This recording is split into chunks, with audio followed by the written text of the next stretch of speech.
ಹೃದಯವು ಬೆಳಗಲು ಬದುಕದು ಮಿನುಗಲು ಸತಿ ಮನಸೊಂದೇ ಜ್ಯೋತಿ.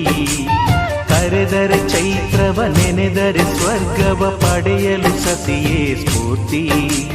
ಪತಿಯೇ ದೈವವು ಎನ್ನುವ ಜೀವವು, 7 ಹೆಜ್ಜೆಗಳ ತ್ಯಾಗ ಪ್ರೀತಿಗಳ ಮೆರೆಯುವ ಸತಿಮಣಿ ದೇವತೆಗೆ ಸಮ.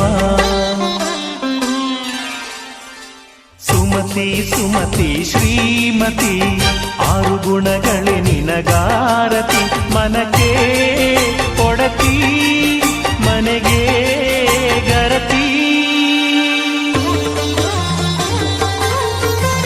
ಕಾರ್ಯೇಷು ದಾಸಿ ಕರಣೇಷು ಮಂತ್ರಿ. ಪೂಜ್ಯೇಷು ಮಾತಾ ರೂಪೇಷು ಲಕ್ಷ್ಮೀ.